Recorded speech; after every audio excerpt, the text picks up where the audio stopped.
En manchette aujourd'hui, retour à la maison pour les maires de la MRC d'Autrey. Bonjour à tous et bienvenue à votre bulletin d'information sur les ondes de CTRB, votre télévision locale et régionale, aujourd'hui le 9 juin. Donc, hier, le 8, c'était le retour à la maison pour les maires de la MRC de Dautrey. Hier soir, en effet, les maires de la MRC sont retournés dans leurs locaux habituels à la MRC, si on peut dire, c'est pour ça qu'on dit à la maison, si on peut dire, pour la première fois depuis le début de la pandémie. Il s'agissait en effet d'une première séance en présentiel dans les locaux de la MRC rue Montcalm à Berthierville. Pendant la pandémie, les maires ont tenu leur rencontre mensuelle par vidéoconférence. Les 2 dernières séances ont été tenues dans des salles plus vastes, comme le permettait évidemment le gouvernement à ce moment-là, la santé publique, donc des salles plus vastes que celles de la MRC. Ça s'est déroulé une fois à Ville-Saint-Gabriel et une fois à l'église de Saint-Norbert. Tous les maires semblaient donc heureux de retrouver leurs locaux. À noter, les prochaines séances mensuelles débuteront toutes à 19h chaque premier mercredi du mois. En l'absence du préfet Christian Goulet, maire de Lavaltrie, retenu dans sa localité en raison d'une activité liée aux festivités du 350e anniversaire de fondation de la ville de Lavaltrie, c'est le maire de Saint-Ignace de Loyola, Jean-Luc Barthe, préfet adjoint, qui a présidé la séance. Soulignons aussi l'absence du maire de la ville de Berthierville à cette séance, Dominique Perrault, qui lui participait à la polyvalente Pierre de Lestage à Berthierville, à une assemblée publique de consultation organisée par la ville en lien avec le développement futur de Berthierville. Parmi les sujets abordés par les maires à la MRC, les maires donc présents ont approuvé par résolution 13 projets rattachés au programme d'aide aux collectivités, on parle le PAC rural. Voici donc les organismes qui ont vu leur demande approuvée et les montants. On parle d'un projet aménagement de boutique proposé par la Popote roulante. C'est proposé par le Centre d'action bénévole d'Autrey. L'organisme recevra 13 724 $ en provenance de l'enveloppe de Berthierville. Il y a le projet Corvée de nettoyage présenté par la Société Récréo-Tourisme Paul Berthier pour un montant de 9 060 $ provenant de l'enveloppe de la MRC. Le projet Aménagement de la coopérative présenté par la Coop de solidarité du lac Masquinongé, le BAL Masqui, pour un montant de 21 000 $, ça provient de l'enveloppe de Ville-Saint-Gabriel. Le projet Aménagement du marché Brandon, présenté par le marché Brandon, recevra un montant de 16 860 $ provenant de l'enveloppe de Ville-Saint-Gabriel. Le projet Création d'un parc, présenté par Saint-Barthélemy, aura droit à 36 000 $, ça proviendra de l'enveloppe destinée à la municipalité de Saint-Barthélemy. Le projet Pickleball, présenté par la municipalité de Saint-Ignace, aura droit à 9 300 $. Ça provient de l'enveloppe de la municipalité. Le projet Installation d'un dôme, présenté par Saint-Ignace, aura droit à 17 757 $. C'est toujours via l'enveloppe destinée à Saint-Ignace. Le projet Parc de planche à roulettes, également présenté par Saint-Ignace, aura droit à 51 182 $. Ça provient bien sûr de l'enveloppe de Saint-Ignace de Loyola. Également, le projet Marché fermier présenté par Sainte-Élisabeth aura droit à 4 964 $. Et le projet Lac en Cœur, c'est présenté par la municipalité de Mandeville, recevra 26 648 $. Le projet Amélioration embarcation patrouille nautique, présenté par la municipalité de Saint-Gabriel de Brandon, aura droit à 26 667 $. Il y en a 8 800 qui proviendra de l'enveloppe de Saint-Gabriel de Brandon, 8 800 provenant de l'enveloppe de Ville-Saint-Gabriel et 8 800 provenant de l'enveloppe de Mandeville. Le projet Équipement médecin, présenté par les Chevaliers de Colomb, recevra un montant de 22 171 dont 13 078 proviendra de l'enveloppe de Berthierville, 2 422 de l'enveloppe de la visitation de l'île du Pas et 6 671 de l'enveloppe de la municipalité de Saint-Ignace de Loyola. On parle d'un projet là, pour une éventuelle clinique médicale. Et le projet, finalement, exposition permanente présentée par la maison Rosalie Cadron à Lavaltrie, recevra 20 000 ça viendra de l'enveloppe de Lavaltrie. Toujours lors de cette séance, les maires de Daudraye ont adopté un règlement décrétant une dépense de 835 000 et un emprunt du même montant. Et c'est dans le cadre du programme de soutien au milieu municipal en patrimoine immobilier du gouvernement du Québec qu'a lieu ce projet. Le ministère de la Culture octroie cette même somme à la MRC. Donc, la MRC emprunte et le gouvernement va lui rembourser. Donc, cette somme de 8300, cette somme, donc, je vais retrouver mon petit montant, de 835 000 voilà, 835 000, on a le bon chiffre. Donc, le ministère de la Culture octroie cette somme à la MRC pour 2 projets importants, mais les élus doivent, dans un premier temps, donc emprunter cette somme et le ministère de la Culture la rembourse sur quelques années, capital et intérêt compris. Ces 2 projets sont, on en a déjà parlé, la transformation de l'église de Lavaltrie, saisie du projet de chasse-galerie.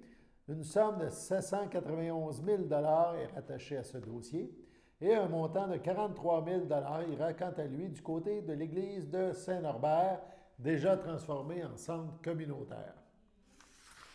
Dans un autre ordre d'idées, nous vous présentons maintenant la suite de l'entrevue que nous a accordée Yves Perron, député de Berthier-Masquinongé.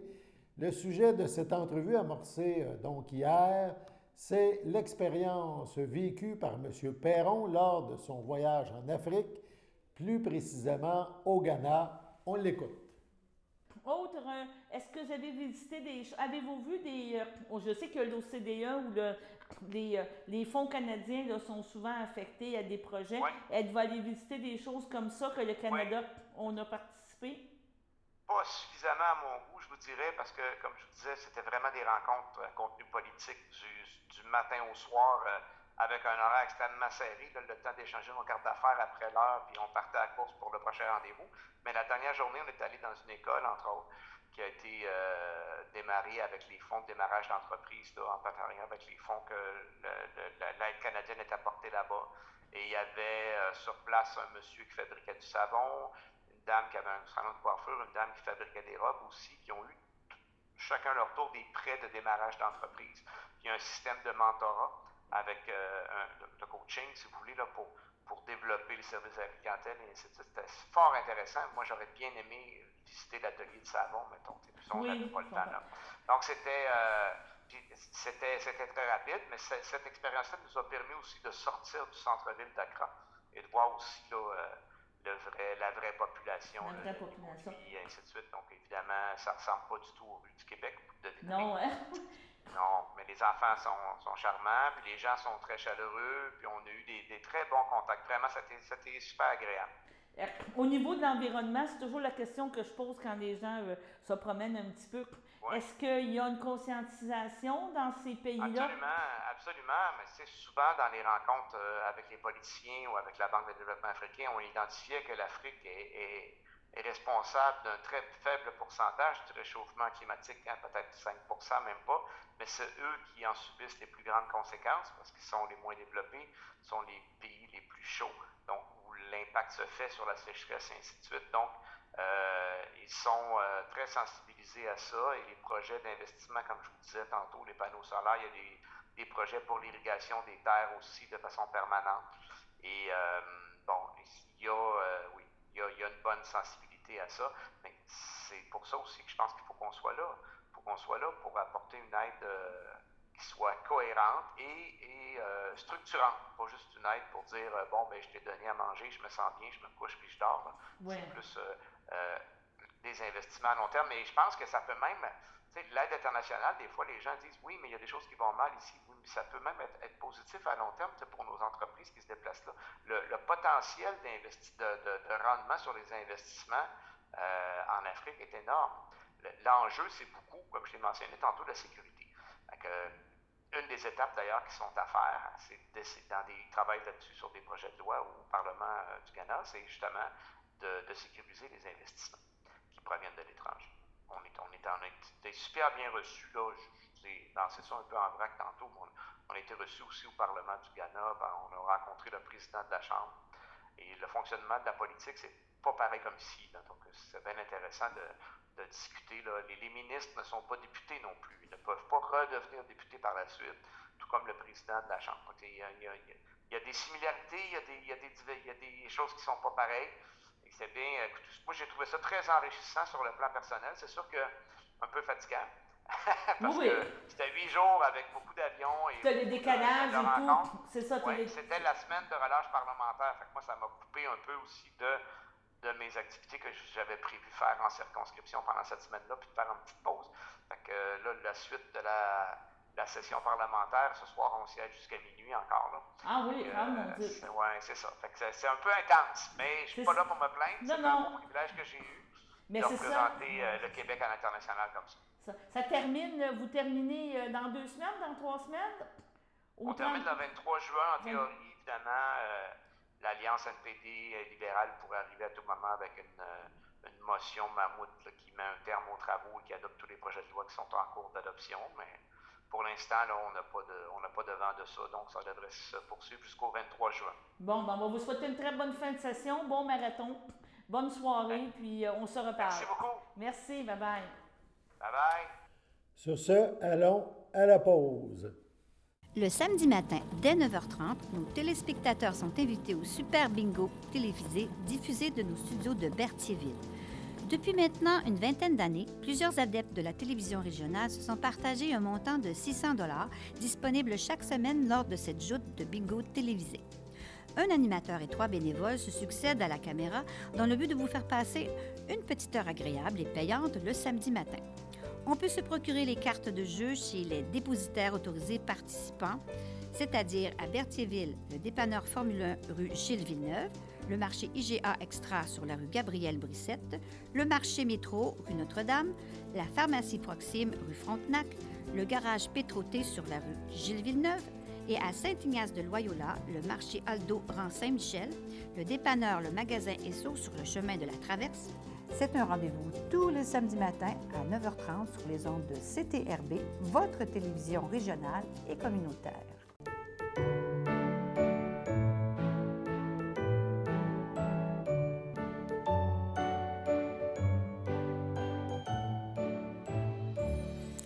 Les anniversaires en ce 9 juin, tout d'abord la FADOC de l'île du Pas souhaite bonne fête à Sylvie Coder ainsi qu'à José Marquez.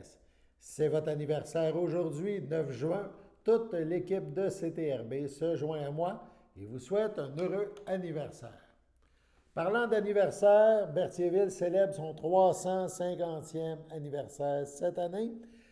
Samedi, 2 activités font partie de la programmation des festivités entourant cet anniversaire. Tout d'abord, dans le parc Sainte-Geneviève, le musée Gilles Villeneuve invite les amateurs de belles voitures à une activité qui a pour nom le Mondial de l'auto. On attend de nombreuses autos qui seront exposées au parc Sainte-Geneviève à Berthierville. Ça se déroule de 10h à 4h. Les visiteurs seront invités, entre autres, à choisir leur voiture favorite. Donc, il y aura un concours populaire et on présentera différents événements lors de cette journée. Entre autres, on dévoilera les couleurs de la voiture de course du musée Gilles Villeneuve et on pourra rencontrer sa pilote, Marie-Soleil Labelle, qui sera avec les gens du musée sur place pour rencontrer et discuter de course automobile. Mais alentour de cette voiture de course, ça sera d'autres vedettes, toutes les voitures des amateurs de Berthierville, de Lanaudière et d'un peu partout au Québec qui se rendront chez nous pour le Mondial de l'Auto. En soirée, toujours samedi, à l'extérieur, en face du Frontenac, sur la rue du même nom, on présentera sur écran géant le spectacle de Rick et Loulou Hughes. Eux seront à l'intérieur du Frontenac pour faire le spectacle. Ça sera retransmis, ça sera gratuit à l'extérieur. Donc, dès 20h, il y aura Disco Mobile aussi. Donc, deux activités importantes dans le cadre des festivités du 350e anniversaire de Berthierville. On poursuit maintenant en deuxième partie du bulletin. On vous présente une entrevue avec Jean Desroches, directeur artistique du retour du festival Mémoire et Racines, un événement qui se tiendra en juillet prochain. On l'écoute. En compagnie de Jean Desrochers, qui est le directeur artistique, c'est bien ça, pour le festival Mémoire et Racines. Vous nous accueillez, vous acceptez de nous recevoir aujourd'hui dans les beaux locaux du Centre culturel maintenant, tout rénové, tout frais. Merci de nous recevoir. Je peux-tu t'appeler Jean? Oui, parfait. Certainement. Jean, comme toutes les organisations culturelles et tout, même le Centre culturel, on a eu à passer à travers 2 ans de pandémie. On parlait qu'il y a eu une première présentation virtuelle l'année passée. Il y a eu quand même quelques spectacles qui ont été présentés. Mais cette année, on repart en grand, on repart en mode normal, on pourrait dire. Oui, on vient en mode normal avec la forme du festival que les gens sont plus habitués, c'est-à-dire aussi avec du camping. Donc, les gens peuvent dormir sur place. Puis, dans le site enchanteur du Parc Bosco, alors sur le bord de la rivière de l'Assomption, c'est un site exceptionnel pour un festival de musique traditionnelle et d'art traditionnel, en fait. Puis, Mémoire et Racines, c'est aussi beaucoup un festival de proximité. Donc, oui, il y a des gros spectacles sur la grande scène le soir, mais pendant la journée, il y a 6 scènes qui roulent en même temps. Il y a des ateliers jeunesse, il y a des spectacles de contes, il y a des ateliers de danse, de musique, des spectacles, mais plus acoustiques, plus en proximité avec le public. Donc, c'est un peu notre marque de commerce depuis 28 ans. Okay. Peux-tu dire que tu es le Oshéaga de la musique traditionnelle? Un petit peu, si on fait un parallèle avec la popularité et avec l'impact que ça peut avoir tant pour la population de la Naudière, mais ça l'amène quand même beaucoup de gens, ça l'amène beaucoup de touristes, on pourrait dire, d'amateurs de musique traditionnelle, mais pas juste de la Naudière, là, que c'est un grand berceau. Non, c'est vraiment, c'est le rendez-vous de la tradition pas mal du Québec. Comme je disais, ça fait 28 ans, puis aussi le fait que la Naudière est quand même une région, probablement la région la plus forte pour la musique traditionnelle, la chanson beaucoup. Le fléché, c'est notre symbole régional. Ça fait qu'on est le plus gros événement, mais ça reste quand même un événement à échelle humaine. Donc, c'est ça. On se développe à chaque année, on grandit, mais on veut quand même garder cet esprit-là du festival. C'est quoi, à quoi il faut s'attendre cette année? C'est quoi les gros noms? C'est quoi les prises que vous êtes fiers d'avoir réussi à amener? Parce que là, on a, comme tu dis, tu avais un en virtuel, un on pourrait dire en 2 formes, et tout ça. Oui. Mais il y a sûrement des choses que vous aviez prévues en 2019, en 2020, que là, ça va se passer en 2022, là. Oui, cette année, un gros événement, c'est le 20e anniversaire du Vent du Nord, qui est pas mal le groupe qui rayonne de musique traditionnelle québécoise, qui rayonne le plus à travers la planète. Ils vont être là avec des invités spéciaux, c'est-à-dire le rappeur et écrivain Biz, le chanteur Stéphane Archambault du groupe Mes Aïeux. Il va y avoir un quintet de cuivre aussi qui s'appelle Groove and Brass. Ça, c'est le samedi soir. Sinon, le vendredi soir aussi, il va y avoir le groupe Bon Débarras, récipiendaire du Félix de l'année en musique traditionnelle, du prix Opus, qui va être avec une invitée spéciale, Joséphine Bacon, la poétesse Inou. Et sinon, les Grands Hurleurs aussi, qui vont fermer le festival le dimanche soir. Sinon, dans les points forts cette année, puis ça, on en est très fiers, il y a beaucoup d'artistes femmes. Féminines, je veux dire, il y a 15 ans, 20 ans, on n'aurait pas pu faire ça parce qu'il y en avait moins, mais des nouvelles générations, il y en a de plus en plus. Fait que, puis il y en a plein de très talentueuses, alors il y en a beaucoup cette année. Il y a aussi plus d'artistes autochtones, on a 6 artistes autochtones. On a du chant de gorge inuit, la danse du cerceau avec une artiste Mohawk, On a du conte Atikamekw, Joséphine Bacon dont j'ai parlé plus tôt. Puis sinon aussi une belle place aux communautés culturelles parce que Mémoire et Racines, dès ses débuts, c'était tradition d'ici et d'ailleurs. D'accord. Donc, qu'est-ce que tu me dis, c'est que il y a une belle continuité, il y a un engouement de plus en plus. On sait qu'au cégep, ici à la Naudière aussi, il y a des cours, il y a une formation là, en musique aussi qui est offerte. Donc, il y a toujours une relève. Là. Donc, on s'enligne, comme tu viens de parler, beaucoup de femmes, mais il y a une relève là, qui est présente et qui veut se faire connaître. Là. Il y a beaucoup de jeunes qui en font. Puis aussi, j'ai oublié de le mentionner, mais Mémoire et Racines, c'est vraiment un événement intergénérationnel. Puis la tradition, c'est ça, c'est la passation d'une génération à l'autre. Fait que, il y a ça, l'événement est à la fois très familial et très festif, et les deux se conjuguent très bien, parce qu'après les spectacles en fin de soirée, quand ça termine à 11h, là, c'est les cercles de chansons, puis c'est les jams de musique qui s'improvisent un peu partout. Puis dans le public, il y a beaucoup d'amateurs qui pratiquent de façon amateur, mais qui en a des très, très talentueux, qui ont un répertoire de chansons, des fois qui viennent de leur famille. Donc, ça s'invente pas, le public de Mémoire et Racines, puis c'est dû au public de la Naudière où la tradition est très vivante encore. Ça. Donc, et c'est important encore, comme tu viens de me dire, que ça soit transmis. Les grands-parents, les parents transmettent aux enfants, puis c'est important, ça fait partie de notre culture, on pourrait dire. Tout à fait. Culture, on avait des soirées canadiennes, là, 40 ans, là, peut-être tu étais plus jeune, mais tu sais, nous, on se souvient de ça. J'en ai quand même écouté des soirées canadiennes, puis c'est important dans l'histoire de la musique traditionnelle, cette émission-là. C'est sûr que aussi on essaie tout en... On est super fiers de la ceinture fléchée, tous ces symboles-là. On essaie aussi quand même de travailler l'image parce qu'il y a quand même des clichés qui viennent avec la musique et les arts traditionnels, des fois qui sont péjoratifs, puis des retourner de manière positive parce que on a une très belle tradition au Québec. C'est ça que je veux dire. On a des belles racines, comme tu dis, ton festival Mémoire et Racines, et je pense que on va souhaiter une longue vie à ce festival-là pour faire connaître, comment je veux dire, s'approprier ces racines-là, parce que c'est important de transmettre la tradition. On parle beaucoup de d'autres traditions, mais ces traditions-là sont très importantes et doivent continuer dans le temps. Là.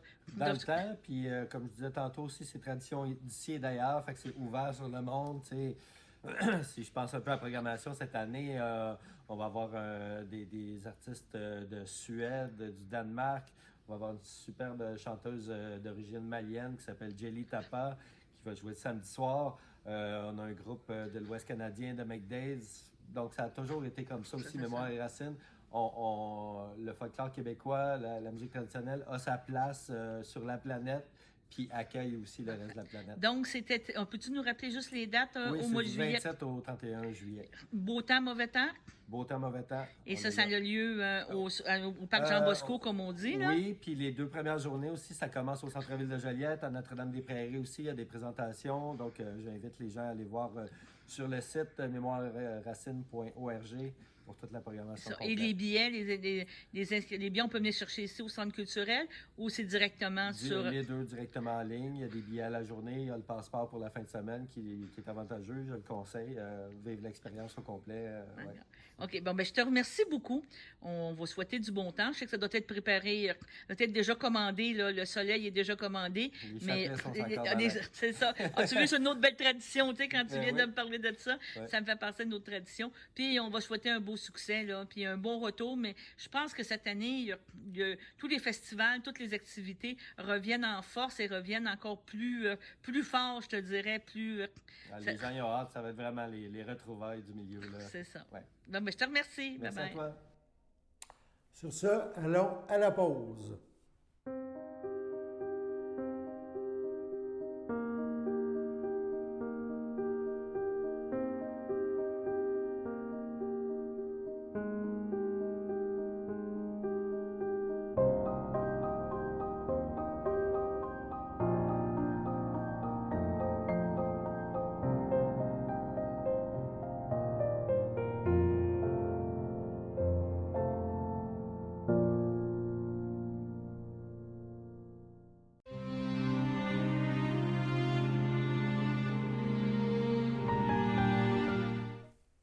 Au CHSLD Parfilia Ferland, le 28 mai, à l'aube de ses 92 ans, est décédée Mme Denise Frenette, fille de feu Arthur Frenette et de feu Thérèse Descostes, demeurant à Saint-Cuthbert.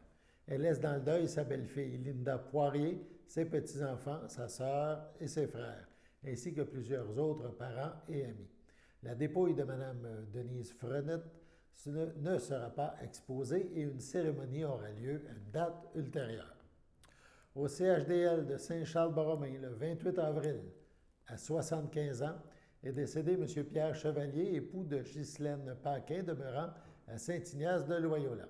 Il laisse dans le deuil, outre son épouse, son fils, Olivier Chevalier, son petit-fils, Joshua Dutrampe, Sarah-Anne Moisan, ses sœurs, ses belles-sœurs et beaux-frères, Lucette Chevalier, Robert Joly, Diane Chevalier, Luc Clément, Paul-Yvon Paquin, Lina Plante, Louise Paquin, Vital Bergeron, Monique Paquin, Luc Dupuis, Denis Paquin, Linda Bellemare, Claude Paquin, sa filleule, Nancy Bergeron, ainsi que plusieurs neveux, nièces, autres parents et amis.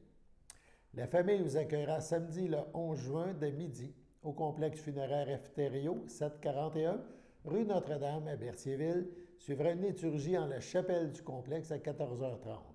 M. Chevalier sera inhumé au cimetière de Saint-Ignace de Loyola.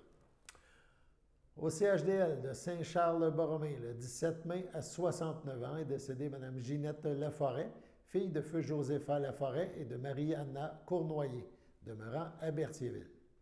Elle laisse dans le deuil son fils Rémi Bacon, Marie-Lise Lavoie, ses deux petits-enfants Charlie et Émile Bacon, ses sœurs et ses beaux-frères Claire Laforêt, feu Normand Robillard, son conjoint Normand Richard, Francine Laforêt, René Darvaux, son ami Jean-Pierre Rivet, ainsi que plusieurs neveux, nièces, autres parents et amis.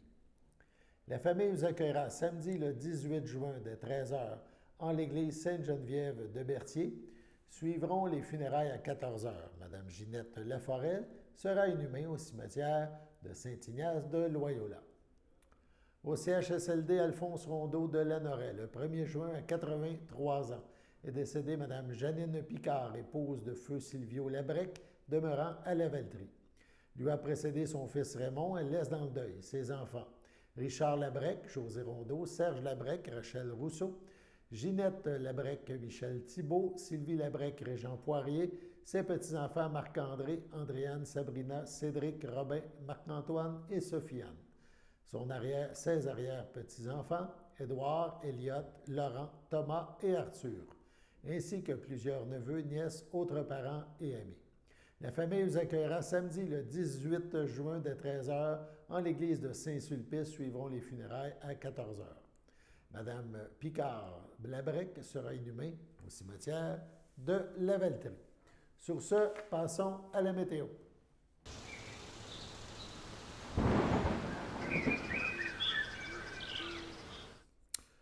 On vit un jeudi pluvieux, voilà, 16 degrés, donc de la pluie, il y en avait cet après-midi, il y aura encore quelques gouttes en soirée, puisqu'on prévoit des nuages et des averses, 15 degrés.